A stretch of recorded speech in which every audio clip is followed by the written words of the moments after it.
그래. 열심히 했다. 오늘은 좀 열심히 했다 진짜. 좀 열심히 했다. 근데 마지막까지 저 숙제 안 하고 대박이죠. 야. 저 머리로 감았어요. 맞아요. 뭘 다막 넣었어요. 실전은 고등학교 가보니까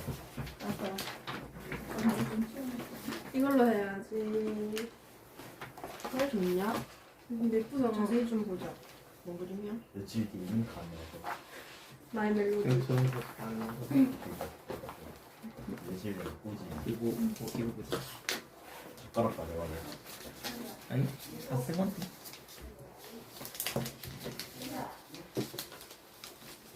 선생님 잘하시.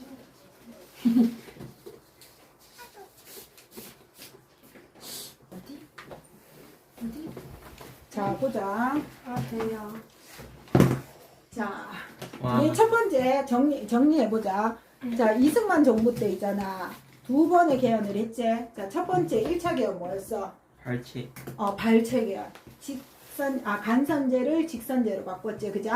자, 그렇게 해서 이승만이 두 번째 당선됐다. 자, 2차 개헌, 4.4.5.1 개헌. 그죠? 진짜 유치한 내용이었지. 뭐? 초대 대통령에 한해서만 삼선 제함을 못한다라는 걸 철폐하는 거다. 자, 그래서 또 3번 했어. 그리고 나서 3.15 부정선거로 4.19 혁명으로 이제 정권을 바꿨어. 그리고 나서 의원 내각제로 또 3차 개헌했었다. 그지? 그때 딱 한 번만, 우리나라 역사상 딱 한 번만 그때 의원 내각제를 했었어.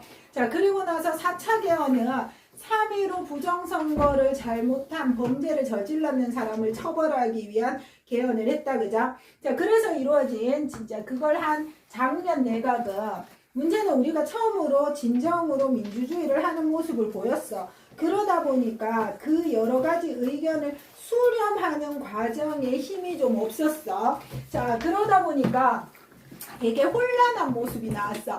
자, 그래서 이 혼란한 걸 우리가 바로 잡아야 된다. 이렇게 계속 혼란하면 공산당에 의해서 우리가 대한민국이 망할 수도 있다. 자, 그걸 우리가 구해야 된다라고 생각하면서 일으킨 사건이 뭐야? 5.16 군사정변이다. 그죠? 자, 5.16 군사정변을 이뤄냈고, 자, 이걸 했는 사람을 우리는 박정희라고 얘기를 한다. 자, 박정희는 5.16 군사정변으로 정권을 잡고, 자, 기존의 정치인들을 내쫓고, 군인들이 나라의 중요한 일을 결정하기 시작을 하지. 그게 뭐냐면은 국가재건 최고회의야. 자, 국가재건 최고회의를 통해서 나라의 중요한 일을 결정을 하고 정상적이지 않는 방법으로 정권을 잡았어. 그렇게 하다 보니까 자신에게 반대하는 사람들을 그냥 놔둘 수가 없다. 자, 그 사람들을 잡아들이는 일을 하는 일이 곳이 중앙정보부야. 자, 중앙정보부는 정보기관이라고 생각하면 돼. 내가 이제 미국의 FBI 같은 거야. 자, 이런 정보기관이 필요한 건 나라의 안보를 위해서 이 우리나라의 안보를 위협하는 세력에 특히 다른 나라의 정보를 캐서 우리나라의 안보를 지키는 모습을 하는데 이때 중앙정보부 같은 경우에는 뭐냐면 박정희에게 반대하는 사람들을 조사해서 잡아들이는 거야. 크게 원래 여기 국내 파트가 있고 국외 파트가 있거든. 근데 독재 정권 시절에는 국내 파트가 되게 막강한 거야. 국외 파트는 다른 나라 정보 캐는 역할을 하는 거고 국내 파트는 뭐야? 박정희에게 반대하는 사람들을 잡아들여서 이렇게 하거든. 자, 있잖아 그거. 그 대표적인 사건 중에서 그 박정희 씨의 사건 중에서 영화로 했는 혹시 너 그거 봤는지 모르겠는데 남산의 부장들이라는 영화도 있거든. 그게 이제 박정희가 이제 죽게 되는 그 전과 후의 모습을 이렇게 만들어낸 거거든. 그 박정희를 마지막으로 죽였는 사람이 중앙정보부장 김재규라는 사람이거든. 그래서 어떻게 보면 이때 중앙정보부의 대빵 중앙정보부장은 넘버2의 역할을 막강한 권력을 가지고 있었다. 자, 요렇게 만들고 나서 뭐야? 이때부터 잠시 군정을 실시를 한다. 자, 그렇게 되니까 여러 의견들 듣지 않는다. 자, 그러니까 정당이나 사회단체 어떤 의견을 내는 모든 단체 다 해산을 하고 자, 그리고 지방자치대도 중단을 하게 되는 모습을 보입니다. 자, 그렇게 하다가 자, 박정희가 본인이 정권을 잡으려고 지금 이 일을 했단 말이야. 그런데 기존의 헌법상으로서는 대통령이 권한이 강해 약해? 의원 내각제에서는 그치? 의원 내각제에서는. 약해요. 그래서 장면 내각이라고 불렀잖아. 윤보선 정부가 아니고. 자, 그러니까 내가 이제 대통령이 될 건데 그런 상황 안 된다, 그죠? 자, 그래서 5차 개헌을 한다. 자, 5차 개헌은 당연히 대통령제로 다시 바꾸고, 자, 그리고 단원제 국회의원도 한 종류의 국회의원으로 바꾸고 나서, 자, 일단 자기의 존재감을 좀 드러내야 된다. 자, 그렇기 때문에, 자, 이 지금 우리나라에 가장 필요한 것 중에 하나가 뭐냐면은 밥 먹고 살게 해주는 거야.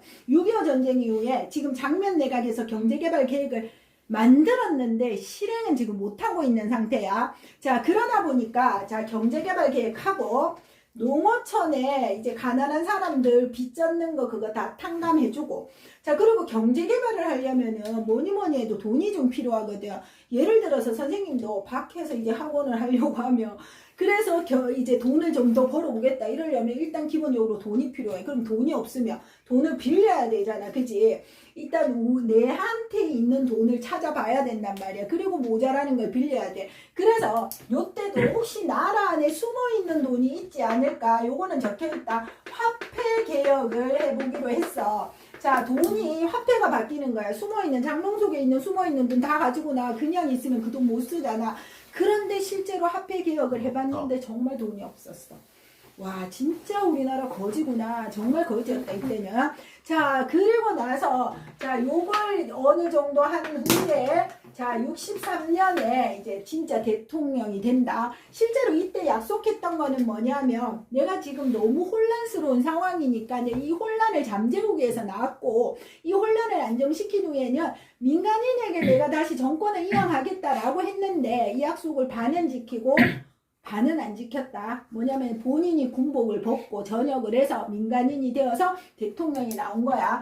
자, 그래서 요때 대통령 후보는 당연히 박정희가 나오고, 자, 윤보선 대통령이 나왔는데, 자, 앞에서 존재감을 드러냈기 때문에 박정희가 대통령이 된다. 자, 그리고 이 박정희 정부의 목표가 있다. 박정희 정부가 앞으로 내가 실현해 나갈 박정희 정부의 목표는 크게 두 가지로 보면 되거든.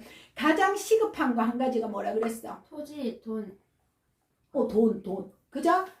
경제개발이 알겠나? 6.25 전쟁 이후에 그 경제가 회복이 안 됐거든. 자, 첫 번째는 경제개발을 내가 반드시 하겠다.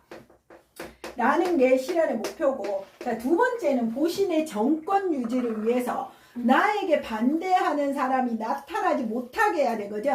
근데 나에게 반대하는 사람이 없을 수가 없어. 지금의 대통령도 반대하는 사람 다 있잖아. 어떤 대통령이 나와도 찬성하는 사람이 있고 반대하는 사람이 있단 말이야. 그런데 정상적이지 않은 방법으로 정권을 잡은 사람들은 자기에게 반대하는 사람을 가만두지 못한다. 그렇기 때문에 근데 그 사람을 처벌해야 되는데 민주주의에서는 처벌을 하면 안 돼. 그죠? 다 받아들여야 되거든.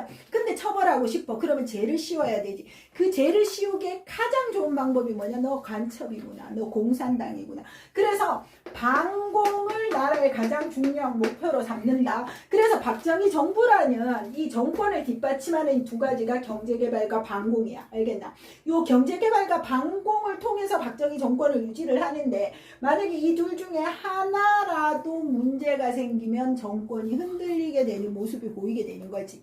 알겠나? 자, 박정희가 이제 대통령이 되고 나서 첫 번째 이제 경제개발을 하기로 해. 자, 경제개발을 하려면 돈이 있어야 된다. 아까 화폐개혁 해봤는데 돈이 없잖아. 나라 안에 돈이 없으면 나라 밖에서 돈을 구해야 돼. 그런데 얘기했잖아. 내가 내 안에 돈이 없으면 돈을 빌려야 되는데, 지금도 있잖아. 내가 돈을 빌리려면 맞아, 담보가 있어야 돼. 실제로 지금 우리나라 현실에서도 있잖아. 진짜 돈 없는 사람은 은행에서 돈 못 빌린다. 왜? 담보가 없거든. 담보가 있거나 아니면 신용, 탄탄한 직장이 있어야 되는데, 둘 다 없는 사람은 진짜 돈 못 빌린다. 알겠네? 은행에서. 그러면 사채, 엄청난 고이자를 물리는 그런 비싼 돈을 빌려야 되는 거야. 사실상 하면 안 돼. 아니, 이거 기존의 은행 말고 뭐 이렇게 TV에 한 번씩 나오잖아. 저축은행. 이런 데는 진짜 지하철. 엄청 비싸다. 알겠나? 그러니까 그것도 안 되면 진짜 막 정말 우리 사채라고 하는 이게 영화에 나오는 뭐 그런 거를 이제 써야 되는 거예요. 그러니까 정말 가난한 사람은 살기가 사실은 좀 더 힘들다 현실적으로 알겠나? 자, 그래서 돈을 구하는 방법 첫 번째 뭐냐? 소독의 차관이다. 이때 있잖아. 우리나라가 유일한 분단 국가가 아니고 독일이 분단이 됐었잖아. 자, 동독과 서독으로. 자, 동독은 공산주의라서 별로 못 살아. 근데 서독은 이제 자본주의를 하면서 짧은 시간에 진짜 성장을 했거든. 솔직히 있잖아. 이 독일이 2차 세계대전이 완전 일본처럼 패망을 했잖아. 근데 서독이 짧은 시간에 엄청 성장을 했거든. 그 우리나라하고 똑같다. 뭐냐면 우리나라 지금 성장한 이후에 돈 적게 주면서 힘든 일 우리 안 한다. 누가 해? 외국인 노동자. 우린 동남아시아에서 오잖아. 그자? 똑같은 거야. 소독에도 이제 돈 조금 주고 힘든 일 소독 사람들 안 합니다. 그거는 뭐냐면 소독과 우리나라 사이에 돈을 빌리면서 우리가 노동자를 수출하는 거지. 국제시장에 나오는 거다 여기. 자, 그래서 남자는 광부로 가고 여자는 간호사로 가. 알겠나? 근데 간호사는 괜찮은 거 아니에요? 우리나라 간호사가 하는 일은 시체 닦고, 그렇지? 시체 닦고 있잖아. 이렇게 변치 다른 간호사들이 하기 싫어하는 그런 일들을 하는 거야. 자, 그 사람들의 임금을 담보로 돈을 빌리는 거야. 그러니까 우리가 이자나 돈을 못 갚으면 그 사람들의 임금이 이제 차감이 되는 거고, 그리고 이렇게 빌리는 것뿐만 아니라 플러스 알파의 효과가 있다. 뭐냐면 이렇게 돈을 버는 사람들이 그 돈을 벌어서 독일에서 자기가 쓰는 게 아니고 자기는 진짜 겨우 밥만 먹을 정도만 쓰고 나머지 은행을 통해서 우리나라에 보내. 우리 가족들, 우리 어머니, 내 남동생 학비 대고 이렇게 하거든. 그렇게 되니까 그렇게 들어온 외화를 통해서 은행이 기업에 대출을 해주고 경제 발전을 하는 두 가지 효과를 보는 거야. 자, 근데 그래도 모자란다. 자, 그래도 모자라니까 뭐냐? 한일 수교를 한다. 자, 이거는 뭐냐 하면은, 자, 간단하게 얘기해서 있잖아. 미국이 태평양 건너에 있고, 자, 일본이 있고, 자, 우리나라가 이렇게 있는데, 미국의 마지막 방어선이 요렇게란 말이야. 태평양을 두고 이제 북한과 중국, 소련이 이쪽에 있거든. 그러니까 미국의 입장에서는 대한민국과 일본과 미국이 이렇게 연결해서 같이 이제 공산주의를 방어를 했으면 좋겠는데 문제는 일본과 대한민국이 사이가 안 좋다고. 알겠나? 사이가 좋을 수가 없지. 우리는 있잖아. 일본과 교류하기 싫어. 자, 단서가 이제 교류할 수 있는 단서는 뭐냐? 정말 사죄를 하고, 그리고 배상을, 응당한 배상을, 이게 우리가 돈이 좋아서가 아니고 당연히 해야 될 거야. 우리나라 사람들 개개인이 얼마나 인생을 망가뜨려 놨는데, 그치? 그걸 그렇게라도 보상을 받아야 될 거 아니야, 개개인이, 그치?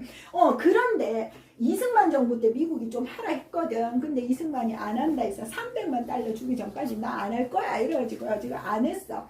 그리고 장면 내각이 바뀌었을 때도 미국이 한 번 더 시도를 했거든. 그 장면 내각도 안 해 했는데, 자, 드디어 합니다. 자, 왜? 지금 돈 없어서. 일본은 지금 엄청 성장을 했거든. 이렇게 생각하면 돼. 옆나라의 전쟁은 그 또 다른 옆나라에게 기회다. 6.25 전쟁에 일본은 우리나라에게 군수물자를 보급을 하면서 공장 돌려서 돈을 엄청 벌었어. 그래서 엄청 성장을 한 거야. 그래서 그 갭이 상당히 컸었다. 진짜 우리 그거 못 따라잡을 줄 알았거든. 근데 지금 뭐 따라잡은 부분도 많대 실제로. 지금 현재로는. 자, 그랬는데 그러니까 일본에게 돈을 좀 받아야 되겠다라는 거야. 자, 그러면서 하는 게 뭐냐면, 사과 안 받아도 돼. 그러니까 나라와 나라 사이에 사과 안 받아도 돼. 자, 그리고 뭐야? 개인이 일본 정부에게, 그러니까 뭐 징용 끌려가고 위안부 끌려갔는 이 개인이 일본 정부에게 배상 청구를 못한다라는 게 들어가. 그리고 미안해 배상해줄게가 아니고 한국 독립 축하해 하면서 돈 쬐끔 받고 나머지는 차관이다. 빌리는 거야. 알겠나? 우리가 진짜 받은 돈은 얼마 없다. 나머지는 우리가 갚는 돈이었어. 알겠니? 자, 그렇게 되니까 그러니까 이걸로 인해서 이제 일본이 지금도 큰 소리 치는 거야. 우리가 얼마 전에 그 노재팬 사건 얽힌 거 징용 당한 사람. 근데 그거는 내가 얘기했지. 그분들은 국가의 배상을 청구를 한 게 아니고 또 다른 개인에게 청구를 했거든. 그거는 남아있어. 이거하고 상관없는 소송이야. 그러니까 그거 해도 되는 거야. 알겠나? 자, 그렇게 되니까 자, 이거에 대해서 우리나라 사람들 절대 수용 못한다. 자, 그 밑에 종료합니다. 그래서 6.3 시위. 엄청 반대하는 시위를 한다. 알겠나? 6.30이 6월 3일날 시위를 했어. 네 거기까지 다 했을걸? 여기까지 했구나 너. 6.30이다. 알겠나? 하지만 몰래 가서 도장 찍어 와버렸다. 알겠나? 민족적 민주주의 장래. 자, 우리 민주주의가 이게 뭐냐는 거야. 이 한일협정으로 인해서 우리나라 민주주의는 죽었다 라고 이야기를 했습니다. 진짜 몰래 가서 도장 찍어 왔다. 자, 그리고 세 번째. 자, 뭐가 있느냐 하면은, 자, 일본에게는 6.25 전쟁이 기회였는데 우리에게는 베트남 전쟁이 기회였어. 알겠나? 베트남 파병입니다. 자, 베트남 파병은 뭐냐 하면은 이때까지만 해도 있잖아. 미국은 다른 나라의 공산화를 막기 위해서 경제적 군사적인 지원을 확실하게 했었거든. 요 베트남 전쟁까지였어 사실 이게. 알겠나? 자, 그래서 미국이 우리한테 얘기를 하지. 야, 우리 6.25 전쟁 때 도와줬으니까 너네도 우리 도와줘야지 라고 하니까 대신 우리가 도와줄게. 대신 조건이 있어. 조건을 걸었다. 그게 뭐냐면 브라운 각서야. 브라운 국무장관 브라운과 약속을 했거든. 자, 우리 도와주는 대신에 우리나라 군대 무기 좀 바꿔줘. 바꿔준다. 알겠나? 누가요? 자, 미국이요? 미국이 우리가 도와주니까 군대를 파병하는 대신에 무기를 좀 바꿔주는 거야. 자, 첫 번째 뭐냐면 한국군 전력을 증강을 시켜줍니다. 자, 두 번째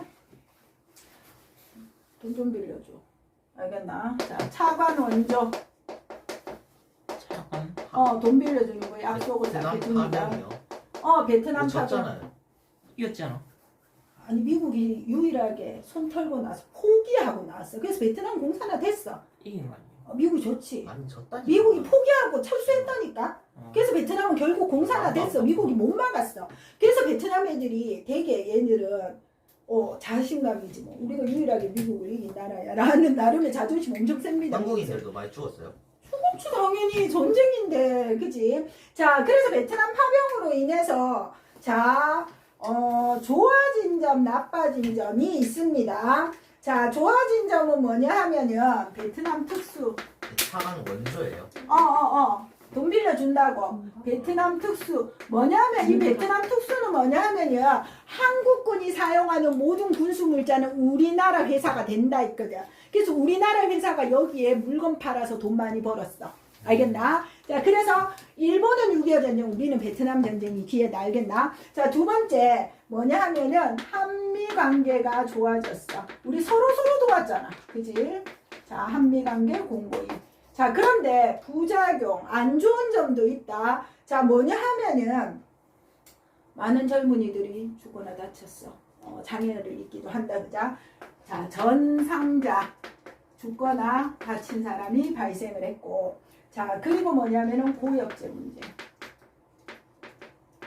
자, 있잖아. 미국이 이제 포기한 가장 대표적인 이유 중에 하나가 뭐냐 하면요, 그 밀림 속에 베트남 공산당을 베트공이라고 했거든. 걔들이 숨어서 탁 게릴라 전술을 하면 미국이 속수무책으로 당한다. 알겠나? 그 걔들은 덩치가 적거든. 자기들만 들어갈 수 있게 막 땅굴 파고 들어가고 미국 못 들어가. 알겠나? 자, 그런 식으로 밀림을 이용한 게릴라 전술에 미국이 꼼짝을 못했어. 그러다 보니까 이 밀림을 없애야 되겠다 하면서 약을 막 고엽제 약을 막 뿌렸어. 이 약을 뿌리면 밀림이 스스로 말라주는 게 고사하는 그런 약이거든. 근데 그걸 뿌리면은 나무만 맞는 게 아니고 그 안에 사람도 맞는다고.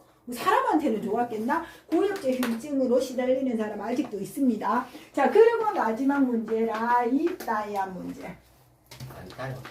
라이따이한 문제. 요거는 뭐냐 하면, 자, 우리나라에 미군 부대가 있잖아. 그러니까 미군과 우리나라 여성들 사이에서 혼혈아가 많이 발생을 해, 자연스럽게. 근데 그 혼혈아가 우리나라에서 살아가기가 쉽지 않거든. 안 좋은 시선으로 본단 말이야. 옛날에는 더 보수적이었고. 하지만 최소한 그들은 우방, 친구 나라의 핏줄이야. 그자? 그러니까 막 적개심까지 가지지는 않거든. 근데 문제는 전쟁이 일어나면 항상 이런 문제가 있다. 우리나라 한국인과 베트남 여성 사이의 아이들을 라이따이안이라 그래.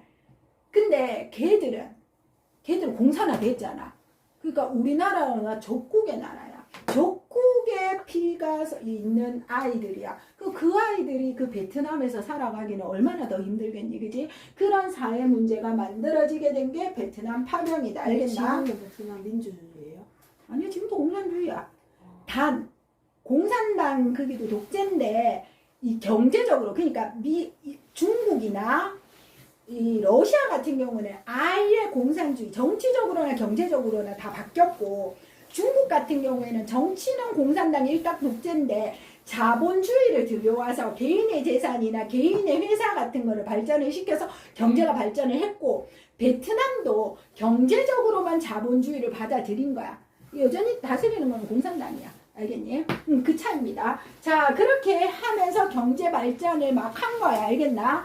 자, 경제 발전을 하면서, 자, 두 번째, 이제 67년에 다시 대통령 선거를 해서 다시 박정희가 된다. 알겠나? 자, 박정희가 되고요. 자, 그런데, 자, 68년 넘어가면서 70년으로 넘어가면서 사실은 냉전이 조금씩 완화되기 시작을 해. 알겠나? 자, 냉전이 완화가 된다라는 거는 뭐냐면, 반공이 그전 같은 힘을 못 가질 수도 있는 거야. 알겠나? 자, 일단 여기서 한 번 했고, 대통령을 한 번 했고, 자, 여기서 지금 박정희가 두 번째 대통령을 했단 말이야. 자, 그러면 두 번까지 할 수 있잖아. 네. 또 나올 건데, 그러면 어떻게 해야 돼? 법을 또 바꿔야 개헌을 해야지. 그지? 자, 그래서 하는 게 뭐냐? 6차 개헌입니다. 알겠나? 자, 6차 개헌을 하게 되고요. 자, 69년에 6차 개헌을 하게 되는데, 자, 이거 뭐야?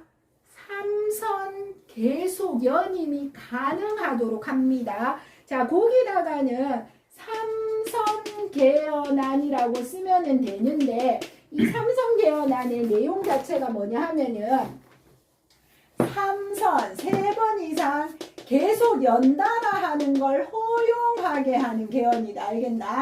자, 그렇게 해서 그 다음에 또 나올 수 있게 한 거야. 알겠니? 자, 그런데 69년 때부터 냉전이 완화되면서 박정희가 더 이상 반공을 이용해서 내가 권력을 공고히 하기는 조금 어렵구나라는 분위기가 나오기 시작하면서 다른 방식을 택해야 되겠다라고 머릿속으로 생각하기 시작을 합니다. 자, 그리고 그 다음에 자, 71년. 자, 드디어 삼선 연임 가능하니까 이제 나오면 된다. 자, 그래서 요때 누가 했느냐면 박정희 나오고요. 이때 혜성같이 40대의 김대중이 나오게 됩니다. 자, 그러면서 이제 이 유세를 하면서 뭐라고 얘기를 하느냐면 박정희가 또 하고 싶잖아. 그치? 그러니까 나 이때까지 잘했잖아. 뭘 잘했게? 경제 발전은 좀 잘했어. 그러니까 나 이제까지 경제 발전을 잘했으니 나 한 번만 더 뽑아주면 나 이 경제 발전 잘 마무리하겠다. 이번에도 나를 좀 찍어달라 라고 얘기를 하고, 김대중이 뭐라고 얘기를 하느냐면 이번에 반드시 바꿔야 된다.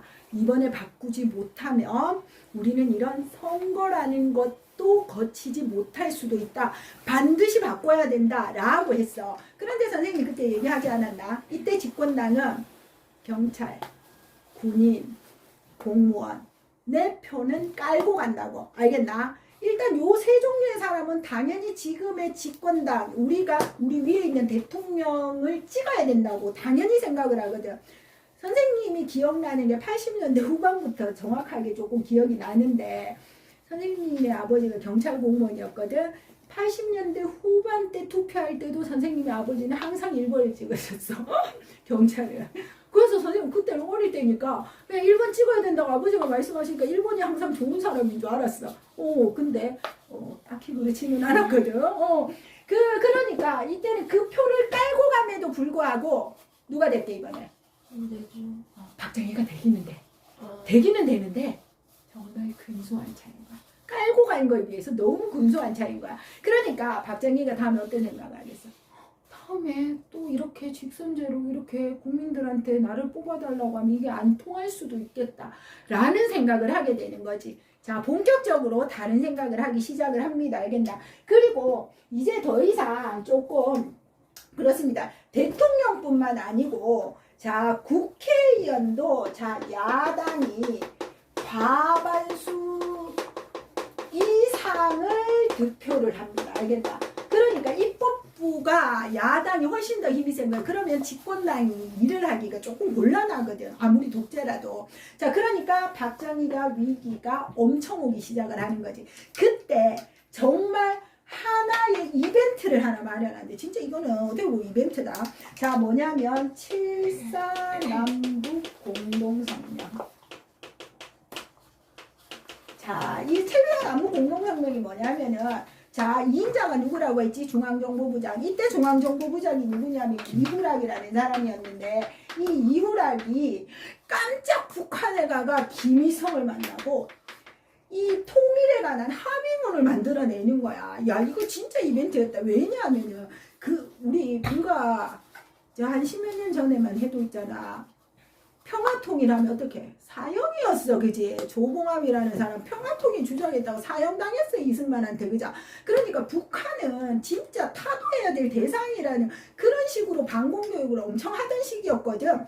그런데 자, 이때 중앙정보부장 이후락과 김일성이 만나가지고 7.4 남북 공동성명을 하면서 야, 우리는 통일을 해야 돼. 그래서 이게 첫 번째 합의문이라서 이것도 되게 중요합니다. 그러면 통일을 어떤 방법으로 할 건데 했을 때 우리 자주적으로 평화적으로 그리고 민족이 대단결을 해서 우리가 앞으로 통일을 이루자.